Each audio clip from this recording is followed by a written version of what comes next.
सभी मीडिया बंधुओं को मेरा नमस्कार। और आज 31 अगस्त 2023 को आज हमने नगर निगम में अपने सिविक सेंटर के सभागार में आज हाउस रखा था। और आज की हमारी मीटिंग में हमने बहुत ही महत्वपूर्ण विषयों पर, नगर निगम के जितने भी हमारे महत्वपूर्ण विषय हैं, बेशक वो सफाई व्यवस्था के हैं, हॉर्टिकल्चर है, पार्कों को लेकर है, आवारा जानवरों को लेकर है, स्कूलों को लेकर है, सभी मुद्दों पर बड़ी गंभीर चर्चा हुई। और साथ ही बहुत ही महत्वपूर्ण हमने आज के हाउस में प्रस्ताव लगाए और उन प्रस्तावों को पास किया गया। और कुछ जो प्रस्ताव थे मैं आपसे आज यहाँ पर बताना चाहूँगी आपको।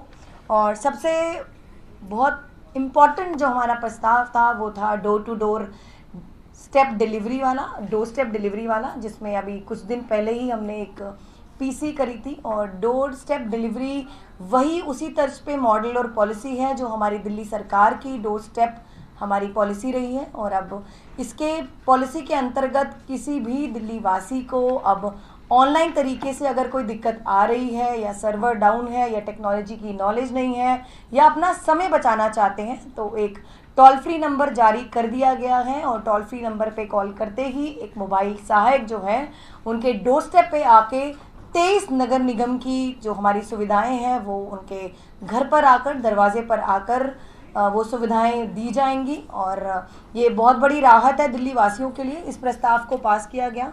और उसके बाद सबसे अहम जो हमारे पार्षदों को ध्यान में रखते हुए आज हमने एक प्रस्ताव पास किया कि किसी भी पार्षद की अभी कभी भी एक्ट के मुताबिक भी कोई सैलरी नहीं रही है और ना ही हो सकती है। एक अलाउंस दिया जाता था पार्षद को जो 300 रुपये एक मीटिंग के दिए जाते थे। और मुझे लगता है पार्षदों को इससे बहुत ही परेशानी होती थी। किसी भी तरह की फाइनेंशियल असिस्टेंस हमारे काउंसलर्स को, पार्षदों को नहीं दी जा रही थी। और अब उस अलाउंस को 300 रुपये से बढ़ाकर 25,000 रुपये पर मीटिंग कर दिया गया है। इस प्रस्ताव को हमने पास किया है। और पार्षदों के ऑफिस के बहुत सारे खर्चे होते हैं जो पार्षदों को अपनी जेब से करने पड़ते हैं, तो उन सबको ध्यान में रखते हुए इस प्रस्ताव को आज हाउस में लाया गया और इसको पास किया गया।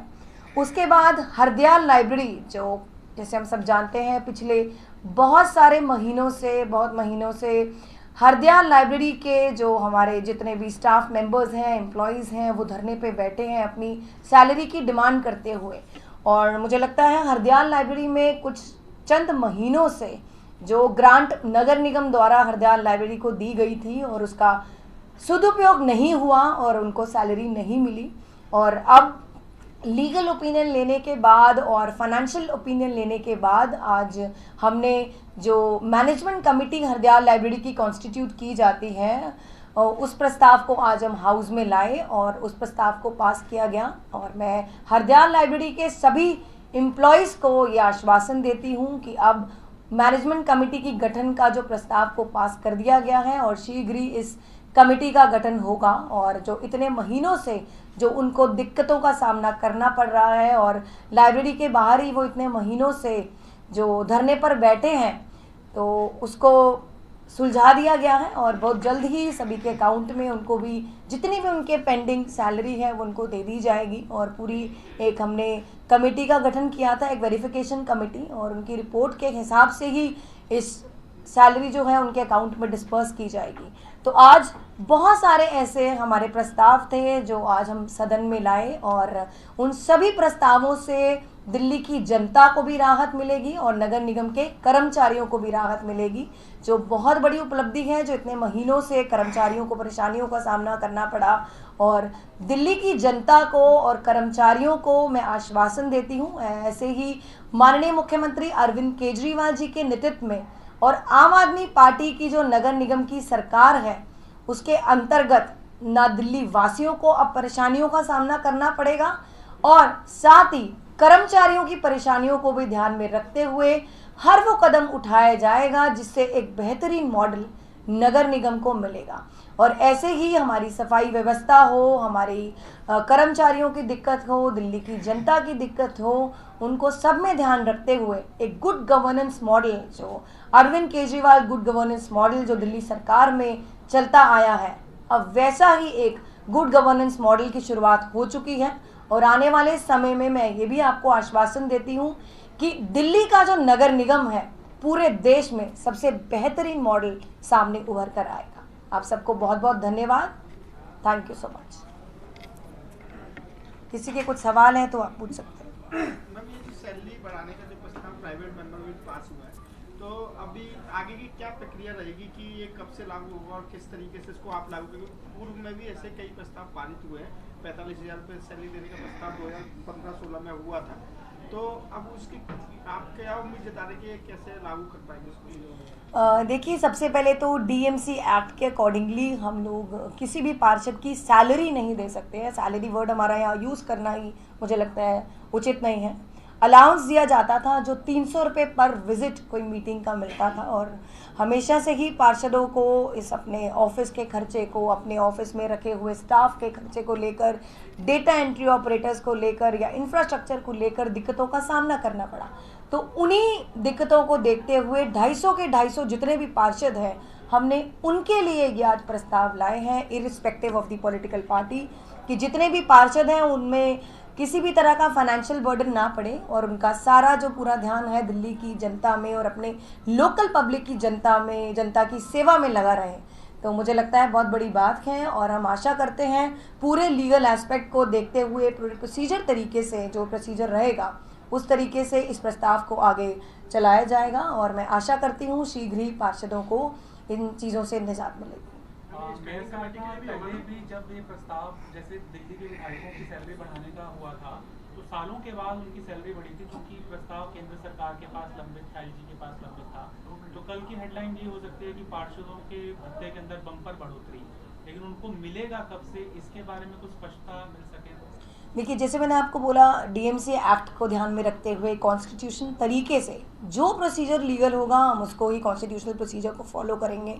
हाउस में प्रस्ताव को पास कर दिया गया है, अब आगे यूडी में जाएगा या एलजी साहब के पास फाइल जाएगी, उसको देखते हैं और मैं आशा करती हूँ हमें हर डिपार्टमेंट से आगे जहाँ जहाँ हमारी फाइल मूव करेगी एक पॉजिटिव रिस्पांस ही मिलेगा, ताकि पार्षद ही जो है, जितने भी हमारे एमएलएज हैं, एमपीज़ हैं, पार्षद ही ऐसे हैं जो जनता से 1-to-1 कनेक्टेड रहते हैं और सबसे ज़्यादा काम पार्षदों का ही रहता है।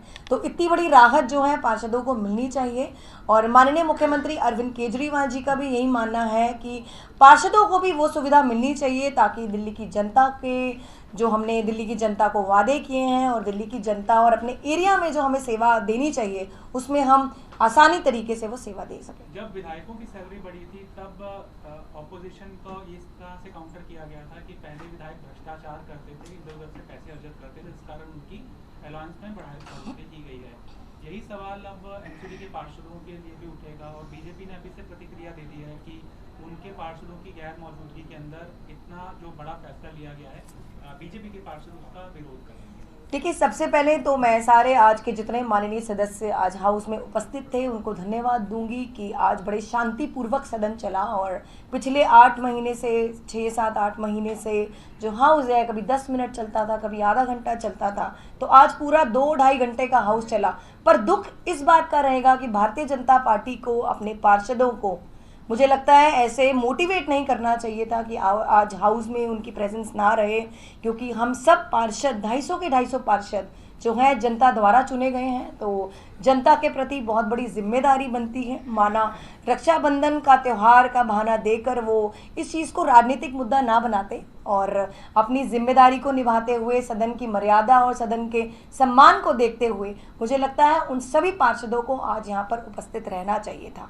पर अगर इस प्रस्ताव की बात करें तो ये प्रस्ताव किसी पॉलिटिकल पार्टी के मेंबर्स के लिए नहीं है, ये 250 के 250 पार्षद जितने हमारे मेंबर्स हैं सभी के लिए प्रस्ताव लाया गया है और सभी पार्षदों को इससे बहुत बड़ी राहत मिलेगी। मैम, इससे पहले भी बहुत सारे प्रस्ताव आए अलाउंस बढ़ोतरी के, इस बार ऐसा कॉन्फिडेंस किस बात का है कि आपको लगता है कि ये पास ही हो जाएगा या ऐसा? जी देखिए, पहले क्या होता था, प्रयास में इस बार नया क्या है? जी देखिए, पहले क्या होता था, एमसीडी फाइनेंशियल क्रंचेस में नहीं रही थी और अभी कुछ टाइम से बड़ी फाइनेंस और फंड्स की दिक्कत रही है। तो अब अगर हम पार्षद को फंड भी ना दें और उसको कुछ अलाउंस भी ना दें तो दो तरफी मार हम पार्षद को नहीं दे सकते हैं। फंड धीरे धीरे जो ज़रूरी काम है उसके लिए अगर कोई बजट एलोकेशन के लिए अपनी डिमांड रखता है तो उसको तो पूरा किया जाता है, बट एक पूरे साल का जो पहले फंड एलोकेट किया जाता था, बजट एलोकेट किया जाता था, वो अब पिछले सालों में नहीं दिया गया पूरी तरह से। तो अब डबल मार ना करते हुए हम एटलीस्ट जो पार्षद के ऑफिस के खर्चे हैं, जो अब जनता के प्रति जो खर्चा करता है पार्षद, वो अपनी जेब से ना करते हुए, मुझे लगता है अगर नगर निगम अलाउंस के तौर पे उनको दे दे तो कोई गलत बात मैं उसको नहीं समझूंगी, ताकि दिल्ली की जनता को इस इनडायरेक्टली इसका बहुत फ़ायदा पहुँचे। डिमांड किस तरह से आया था? क्या काउंसलर को आपसे रेज किया, रिप्रेजेंटेशन दिया, या आप लोगों ने डिसाइड किया कि इसको हाइक करना चाहिए? जी देखिए, आप देखिए आज हमने प्राइवेट रेजोल्यूशन लाए और हमारे जो 2 पार्षद हैं उन्होंने इस रेजोल्यूशन को ऑन टेबल प्लेस किया और पार्षदों की मांग को ध्यान में रखते हुए इस प्रस्ताव को आज ऑन टेबल प्लेस किया गया। मैम, कुछ पार्षदों ने ये मुद्दा उठाया कि डेंगू से एक की मौत हो गई, डेंगू के मामले बढ़ रहे हैं, फॉगिंग नहीं हो रही, तो अभी असल स्थिति क्या है? क्योंकि डेंगू की रिपोर्ट निगम पिछले 3 हफ्तों से जारी नहीं कर रहा है, तो अभी स्थिति क्या है? कितने मरीज दिल्ली में डेंगू के हैं और कितनी डेथ हुई है या नहीं? क्योंकि पहले भी बीजेपी ने आरोप लगाया, आज खुद आपके ही सदस्यों ने आरोप मतलब ये बात कही कि एक डेथ हो गई है, तो ये क्या सच्चाई क्या है? क्योंकि लोगों में भ्रम की स्थिति है इस समय। जी देखिए, सबसे पहले डेंगू और मलेरिया के जो केसेस हैं, मुझे लगता है जिस तरह बाढ़ की स्थिति इस बार दिल्ली में रही, तो पहले के प्रति फिर भी कंट्रोल सिचुएशन रही है। और रही बात, बहुत दुख की बात है अगर किसी की डेथ डेंगू की वजह से हुई है, तो मुझे लगता है मैं पूरी दिल्ली की जनता से ये अपील करूंगी कि डेंगू की कोई स्पेशल दवाई तो है नहीं, उसका सबसे बड़ा जो इलाज है वो है टाइमली हम अपना ध्यान रखें। और अगर हमारे 2, 3, 4 दिन तक अगर हमारा फीवर नहीं उतर रहा है तो हम अपना ब्लड टेस्ट कराएं, और अगर प्लेटलेट्स में अगर हमें कमी दिखती है तो टाइमली डॉक्टर के पास जाकर हम अपना इलाज कराएं, खुद को एडमिट कराएं। अगर उसी इलाज में अगर देरी हो जाएगी तो मुझे लगता है, मैं ऐसे चाहती नहीं हूँ कि ऐसे केसेस सामने आए डेथ वाले, और दिल्ली की जनता से ये अपील करती हूँ अपना ध्यान रखें। नगर निगम अपनी जिम्मेदारी निभाता आया है और निभाता रहेगा, और आने वाले टाइम में हम आशा करते हैं कि कम से कम भी डेली डेंगू और मलेरिया के केसेस आएंगे। Thank you so much. Clarity दे दीजिए, 1 लाख रुपए अधिकतम मिलेगा, वो 1 महीने का ब्रैकेट है कि 1 साल का? जी, 1 महीने का, 1 महीने। 1 महीने में अंदर अगर 5 बैठक होती है तो 4 बैठक। हाँ, 4 बैठक का मिलेगा, 5वीं बैठक का नहीं मिलेगा। जी, इसके लिए मैं अधिकारियों और डिपार्टमेंट से पता कर लेती हूँ कि क्या मुद्दा है, क्या इशू क्या रहा है, और जैसे ही डेटा मेरे पास भी आएगा will make it available to you. ठीक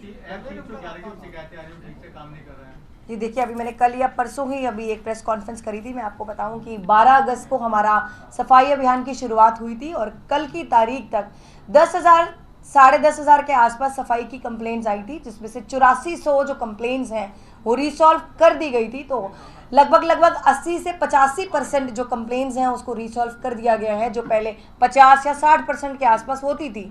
और अब प्रॉपर ऐप 311 की मॉनिटरिंग हो रही है। मैं खुद, नेता सदन और डिप्टी मेयर प्रॉपर मॉनिटरिंग कर रहे हैं, और हर मंगलवार को हमने एक डेट डिसाइड किया है जो ऐप 311 की हम लोग आईटी डिपार्टमेंट के साथ मीटिंग करेंगे, डीसीज के साथ मीटिंग करेंगे, और हम कोशिश करेंगे जो हमारा 80 से 85% जो हमारी कंप्लेंट्स रिसॉल्व हो रही हैं उसको 100% तक लाने की हमारी पूरी कोशिश रहेगी। धन्यवाद, थैंक यू। एक सवाल पे G20 का है कि आपने टाउन हॉल पे किया और गाड़ी पे हुई, अभी जो कुछ दिन बचे हुए हैं, आपकी और प्रिपरेशंस क्या हैं और किस तरह से आप प्रेजेंट करेंगे अपने आप को? देखिए, नगर निगम की जो G20 को लेके तैयारी रही है, सड़कों का नवीनीकरण, सौंदर्यकरण, हम अभी हमारे जो यूडी मिनिस्टर सौरभ भारद्वाज जी हैं उनके साथ में अभी मिर्ज़ा गालिब की हवेली पर विज़िट किया, चांदनी चौक की गलियों में विज़िट किया, टाउन हॉल पे विज़िट किया।